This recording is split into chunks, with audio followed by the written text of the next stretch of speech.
Hello, and welcome to the first official episode of this podcast, Netflix Queen. My name is Jasmine Mensa, and I'm so glad you guys are here with me, ready to talk about my favorite TV show at the moment, You.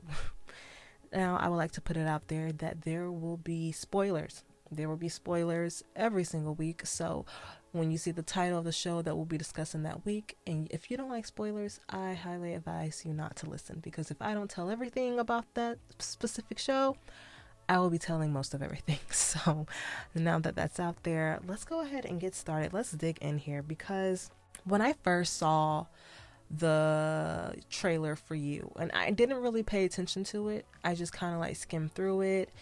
And I personally thought that it was about a guy, a sociopath that was dating women and killing them. And I thought to myself, I'm not watching that. That's stupid. Like, why would I want to see someone kill people over and over? Like, I was so uneducated. I did not know what was happening in the show. I just silently judged it by myself. Now, for some of you who may not know what You was about, I'll read a little bit about it. It says, what would you do for love? For a brilliant male bookstore manager who crosses paths with an inspiring female writer, this question is put to the test. A charming yet awkward crush becomes something even more sinister when the writer becomes the manager's obsession. Using social media and the internet, he uses every tool at his disposal to become close to her, even going so far as to remove any obstacle, including people, that stands in his way of getting to her. So, season 2 had came out. And everyone was talking about it. They were like, oh my God, you is so great. It's this, it's that. And I was like, I kind of feel left out. Not gonna lie. So I hopped on the You train and I watched season 1, finished season 1 in like 2 days. It was amazing. And then I watched season 2 right after, finished that. And so altogether, 4 days, finished seasons 1 and 2 of You, 10 episodes each. And it was amazing. It was probably one of the best shows I've ever seen in my entire life. And I was so pleased with everything. The story, the plot, the characters, the everything, the acting. Everything was just so on point. And I was just like, this is crazy good. And so I've been telling all my friends and everyone, you need to watch it. It's great. It's great. So let's just go ahead and dig in there. So for those of you who do not know, I am an actor. And when I watch TV now, I don't watch it just to watch it. I watch it to watch the character and watch the actor and watch the human behavior because I'm so fascinated by it now. Like it intrigues me in such a way that I cannot even explain. So when I sit down and watch a show and I look at the different characters, so the first question I want to put out there and I want to bring to light is, what is Joe's overall objective? Now, for people who may have saw the trailer or people who may have heard about it but not actually saw the show, will probably say that, oh, Joe's overall objective in life is definitely power. He's on a power trip. He wants to control everything. He's nothing is lovely about Joe, some probably would say. And I'm just here to disagree with you because, and then you can ask yourself this question as well, could it possibly be both? Could his overall objective be power and love? And I just simply think that it cannot be both. I personally think Joe's overall objective in life is love. Yes, Joe does crazy things and things that are not so lovely, but all Joe wants out of his life is love. He wants to love someone and he wants someone to love him back. And I'm not... In season 2, we really get to see, like, we as the audience, we are so blessed to get a glimpse into his past to see why Joe is Joe. Like, why does Joe do these things? And getting the pleasure to look into his past in season 2 the way that we did, we kind of saw like, oh, okay, his parents completely neglected him. He had no love in his life. He was hopeless. He was helpless. I feel like Joe, his main feeling in life is just stuck. I just feel like he's always stuck. And so both his parents didn't neglect him. And I feel like his mom did try. But if we're going to be completely honest, I don't think she tried hard enough. I honestly don't think she tried hard enough because if you ask me, his mom's overall objective in life was power. Like, straight power. And because I feel like if you really love your child, if you really love anybody, you're going to do anything, everything in your power to make them feel comfortable and to make them feel loved. And I feel like as a mother, she did not do that. I want to dive into another question. Why do we love Joe? Like, when you really sit down and think about it, why do we love Joe? And I also want to put it out there. If Joe was just a sociopath who was just killing people every day, all day, we would not like him. We would not be interested in Joe, what he has going on, or anything. Like, we would not care to, like, watch Joe. But I think some of the things that make me, I'll speak for myself, is his sense of humor. And he really does care about people. And Joe is really genuine. And I feel like Joe, and he's also very, very smart. He's a very, very smart man. And that's very, very attractive and very, very interesting to watch. And Joe does not want to do bad things. Let's just put it out there.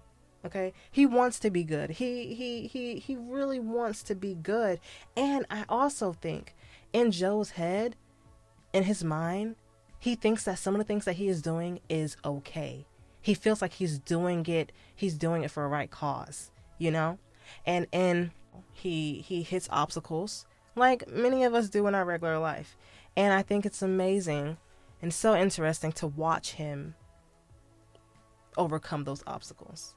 And so now I want to dive in and talk about Paco. Paco is his neighbor. He's a young boy that's next door to Joe. And I feel like having Paco in the story really gave it so much color. Paco, he's a young boy with a mother who will not leave her abusive relationship. And so we feel for Paco. You know, kids hit a soft spot for us, and Joe has a soft spot for Paco. And we see this, and we love this side of Joe. This is one of his likable traits. And one scene in the pilot that I will never forget, and the one scene that will always stick with me, is when Joe saw how hungry Paco was that night sitting in the hallway, and Joe offered Paco Joe's dinner. And Joe was just saying, oh, no, it's okay. I have food in the fridge. And then we follow Joe into his home, and we look in his fridge, and we see that he does not have any food. And we see Joe eating crackers and peanut butter for his dinner. And so I don't know about you, but that scene made me fall in love with Joe. Like, the writer did great with that. Like, putting that in there lets us see a side of Joe. Like, I don't know how to put it. It like puts us in like this mood, like, oh, like in the beginning we see how he's like his inner monologue with Beck, like just being creepy. It puts this whole Paco situation on top, and it's like, oh, Joe's creepy, but he's nice, like that kind of thing. And I think that was really, really smart. And so let's talk about Beck. Okay, Beck is Joe's love interest in the season 1. And how do we feel about Beck? Like, how do we feel about her? Because let me ask you this. What do you think Beck's overall objective in life is? Me personally, I say power. I do. Because we see Beck wanting to have power and keep power so bad in her life. And there's nothing wrong with that. Having that objective power, that's cool. Because I'm not going to lie, power is my overall objective in life. Over love, I want power. And so we see her wanting to have power and really, really trying and fighting to have it. But, you know, she has obstacles because every single person in this world has obstacles. And so we see Beck, she has to work hard and she wants to be a writer. But at the same time, we have to think, why does she want to be a writer? To feel good about herself? To prove her dad wrong? I mean, he did leave her and her mom and basically abandoned them and started a new family. So could it be that? Is it like a screw you, I can be successful without you kind of thing? It really makes you think about her motives and who she is, like who she really is. And so then we have to ask ourselves, do we like that? Like, do we root for someone to be successful who just wants to show it off? It's just questions like that. And it's her motives. It's every character's motives and what they want and why they want it that makes us draw to them, or like draw near to them, or draw afar. And I like Beck. I like Beck. I like the actress that played her. She is so pretty, such a great actress.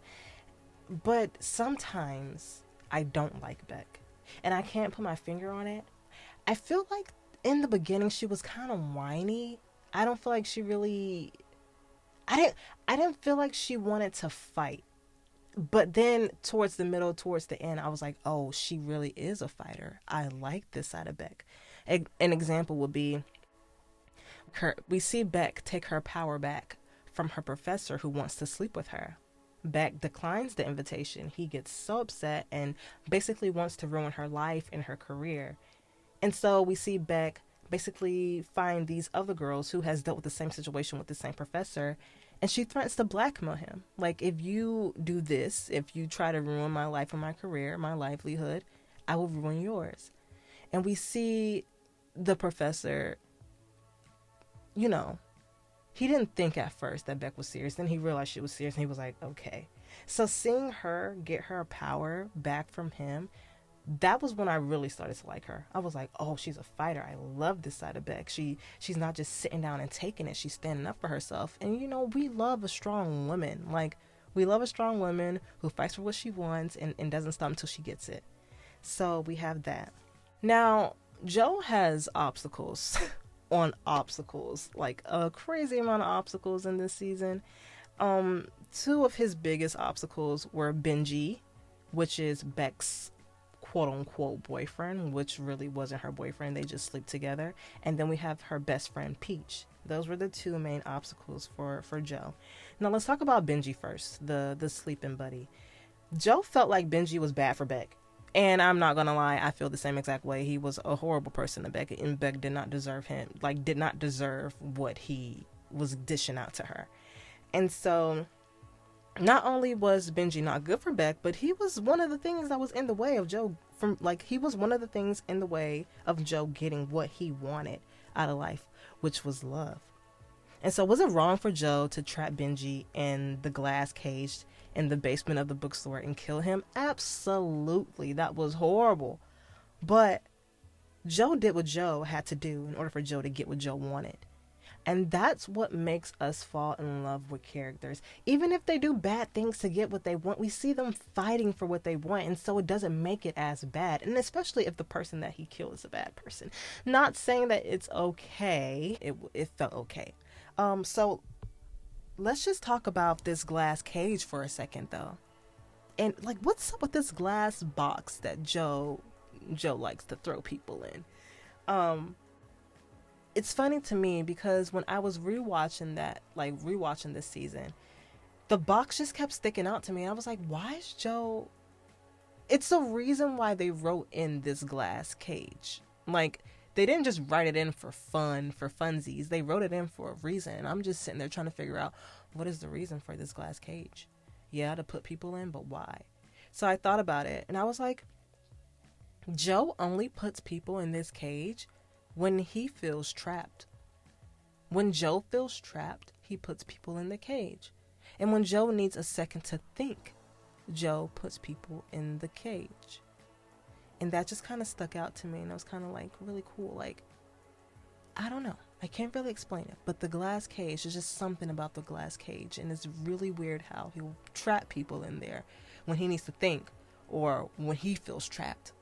And also, the touch back on Benji a little bit, we know that Benji doesn't care about Beck, you know, and Beck knows that Benji doesn't care about her. And I think that's what's so cringy about watching their relationship, is that Beck, you know, you're so much better than this, but yet you still keep going back to the same douchebag. And so, low-key, not gonna lie, and I'm pretty sure people agree with me, in the show, I was kind of happy when Benji disappeared, because, like I said, from the beginning, I'm rooting for Joe. And so, if Joe thinks that Benji's in the way, then Joe, you gotta get Benji out of the way, for the sake of the show, you know what I'm saying? So, yeah, I want to touch on Peach. Peach is Beck's best friend. And how do we feel about Peach? You know, I will ask this question a lot. How do we feel about Peach? What do we think Peach, her overall objective in life is? Do you think it's power or love? For one, I think it's power. I honestly do, because Peach has the tendency to try and control everyone and everything around her. She has to be the superior one in the group. Like, you can do well, but you just can't outdo Peach, that kind of thing. And so later on, or it's kind of obvious in the beginning if you really pay attention, we kind of see and discover that Peach has this sort of like obsession with Beck, or Beckalicious as she will call her. And does she want to be more than friends with Beck? Or does she want Beck to always feel like she needs her?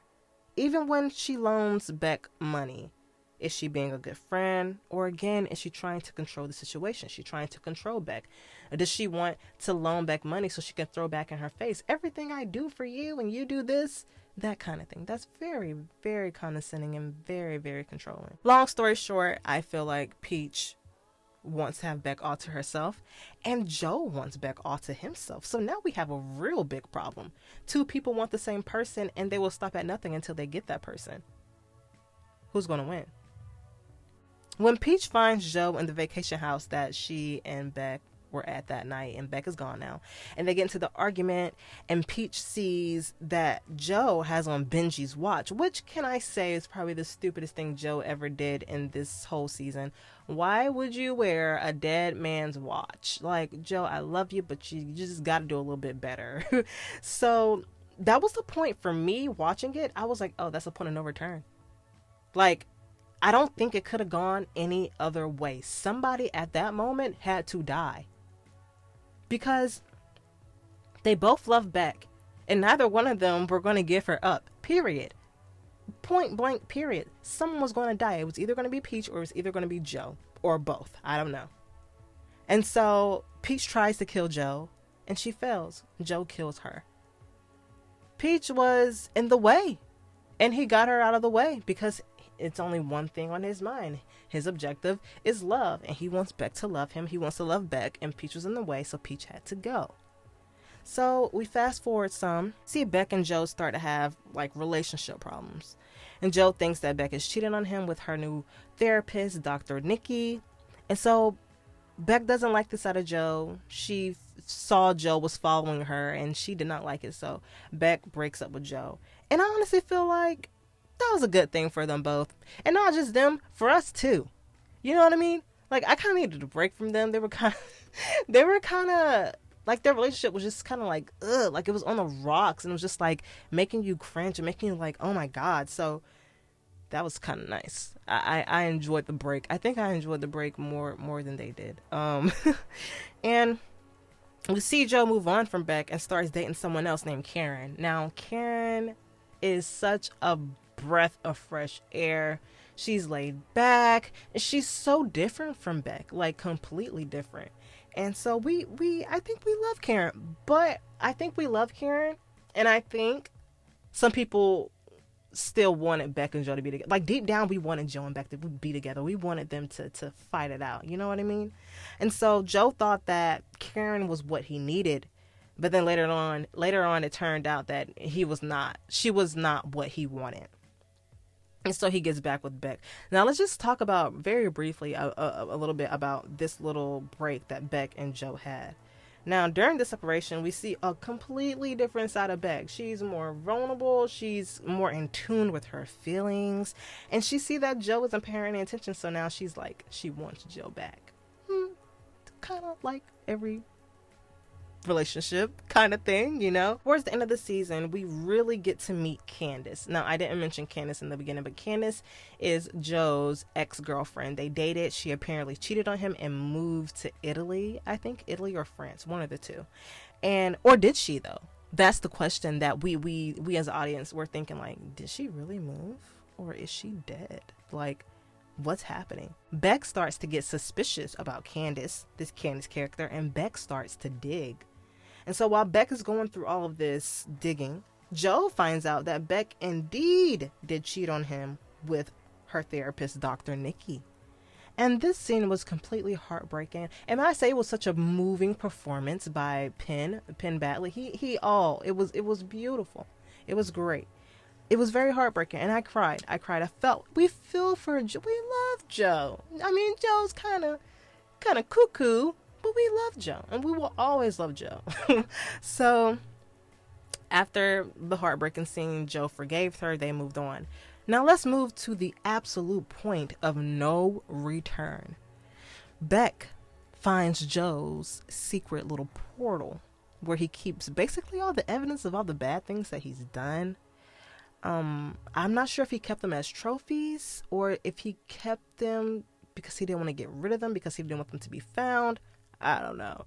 So in this little box, we find Beck's underwear from when like they didn't even know each other yet. This is when he was like creeping around her house when she was in class and stuff. So Beck's underwears, Beck's journal, Beck's old phone. That was, yeah, that one. Candace's necklaces. A used tampon. Now that one threw me off. I didn't know who tampon it was. Well, it looked kind of fresh. It was fresh blood on it, so I think it had to be Beck's tampon. Then Benji's phone was in there, Peach's phone, and a jar of teeth. Now that one took me out. I was like, whose teeth? So Joe realizes that something is off with Beck. He realizes that Beck knows, and so Joe does what Joe does and knocks her out and takes her to the glass cage. Now, at this point, when Beck wakes up in the cage, she knows, like, I'm in trouble. I'm in trouble, and I gotta do something to get up out of here, because if I don't, Lord knows what's gonna happen. And so, my favorite scene with Beck in the cage was when she wrote a story blaming Dr. Nikki for everything that Joe did, and she let Joe read it, basically trying to get Joe on her side. I was like, well, you know, like, what's your angle, Beck? What are you trying to do? And it was pretty clear she was trying to get Joe on her side. But why are you trying to get Joe on your side? So he can trust her. So he can let her out of the cage. Because let's face it, if someone has you in a cage and you're yelling at them and calling them psycho and you hate them, and if you get out here, you're going to kill them, they're not going to open the door. So why not just play nice? Act like you still love them. Act like you're on their side. And then possibly you can get out of the cage. And then do whatever it is you have to do. And so it worked. And Joe opened the cage. And Beck stabs him and locks him in the cage. So, but little did we know that Joe always keeps a spare key in the cage. Because Mooney, the owner of the bookstore, the one that took Joe in, gave him a job, all this extra stuff, used to lock Joe in the cage when Joe wasn't behaving or so have you. And so Joe made a spare key and he always kept it in the cage. So let's just fast forward to the part where Joe kills Beck. Now, I knew that was going to happen. and it was because like I said, it was the point of no return. Like, what are you gonna do? Like, when she locked him in the cage, she was saying all this stuff. You're a psycho. You're crazy. You're going to jail. I mean, at that point, what was Joe gonna do? Like, at that point, Joe knew that their relationship was over. That Beck did not value their relationship like he did. So he was like, well, you're in the way. Now I don't want love. I want freedom, and you're in the way of me getting my freedom. You gotta go. So Joe kills Beck, takes her story about Dr. Nikki that she wrote in the cage, pretending to be on Joe's side, and Joe sends it, and it gets published. And so Dr. Nikki is arrested for Beck's murder, and Joe is a free man now. So he thought. So he freaking thought, because Candace returns, people. And that is the end of season 1. I didn't get every single detail, but I got the more important things. Everything was important, but I got the things that I felt were really important to talk about. So Candace returns, and we see a lot of her in season 2. I don't want to get all the way into season 2 because we're going to save that for next week, because I did not know season 1 was going to be this much. And I don't want to throw too much at you to think about. So I'm just going to divide them into 2. If you agree with me or disagree with me, I want to hear it. So if you could email me, jasmine.mensa@yahoo.com, and we can talk about it, because like I said, I love TV. I love talking about it. And if you have any suggestions about any Netflix shows you want me to talk about, your favorite Netflix show, I have a list already. I have like 30 that I really want to dig into. But let me know, send them to me, and we can really get the show on the road. So be back next week for us to dissect season 2 of You. And until then, have a great weekend. Toodaloo.